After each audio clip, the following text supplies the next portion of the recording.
Hey guys, make sure you stand till the end. One common mistake people make when replacing fuses relays that can cost you thousands of dollars in repairs. Stay with us, we'll explain what it is.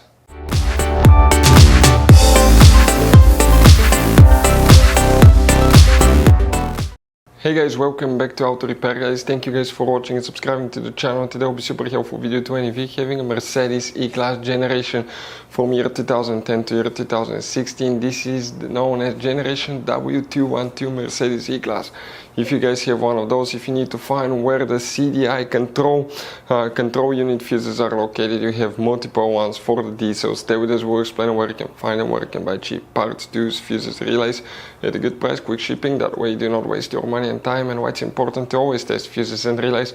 All that guys will be covered absolutely free for your convenience. Make sure you stay until the end. So before we start, let us tell you a little bit about us guys. Now, if you have a Mercedes E-Class, that generation from year 2010 to year 2016-17 guys, this is the W212 guys.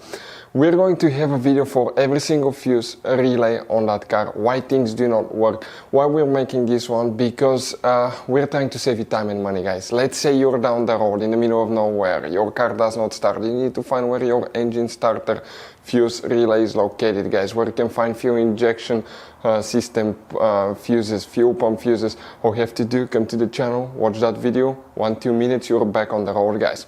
In addition, we'll share where you can buy cheap parts and tools, that way you do not waste your money and time. Every single car we get here at the garage, we try to make guys at least 200 to 300 free repair videos.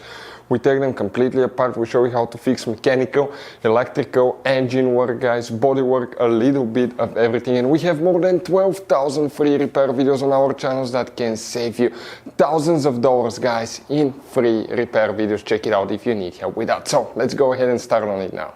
So the CDI control unit fuses, where you can find them, we'll demonstrate on that generation Mercedes E-Class. This is the pre-facelifted model, this is the facelifted model, which should work for both. We have multiple fuse boxes, but today we need to check 4 fuses in just one fuse box that's under the hood. Open the hood. Now here guys, okay, you have a fuse box under this cover. You need to open it and you'll find the main engine fuse box with a layout like this one here. Before we continue, let's explain quickly why it's always a good idea to test fuses and relays. So it is super important guys to always test fuses and relays, and something else as well, common mistakes people make. Sometimes you may think that a fuse is good, or you cannot actually see if the fuse is clearly burned, and in that case guys you may put the fuse back together and you may end up spending money and time on parts you don't need, and all we had to do is just test the fuse. So we'll put a link in the description of the video below how to test the fuse. It takes only a few seconds to find out for sure if it's good or bad. The same thing for relays guys, okay? Some of those could be really expensive on cars, so we'll put a link in the description of the video below how you can test relays. And for some certain fuses guys, it's important to disconnect the car battery when removing them, otherwise you can burn the electronics. And for instance, working on airbags, fuses or anything like that, you need to wait at least 1 hour after disconnecting the car battery. And if you're not qualified and certified to work on airbag system, I will never recommend to do that guys.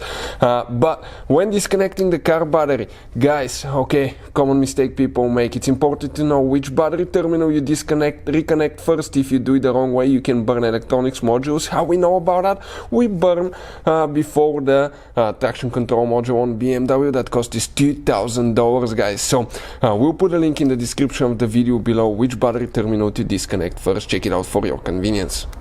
For the CDI control unit, we need to check 4 different fuses. If you guys need to buy any fuses, relays, parts, tools at a really good price and quick shipping, we will put the link in the description of the video below for your convenience. For the CDI control unit, next to every fuse you have a number. It may be on the left or the right side, it depends. But the first fuse that you need to check is 1, 2, 3, 4, 5, 6. Fuse number 6, right here. Then you will need to check guys, fuse number 22. So 22 will be that fuse right here. After that you need to check another fuse, and that's fuse 24 right here. That one needs to be checked as well. And the last fuse is fuse number 27. We're talking about this one right here. If you guys have any questions, don't hesitate to let us know. Thank you for watching. See you guys next time.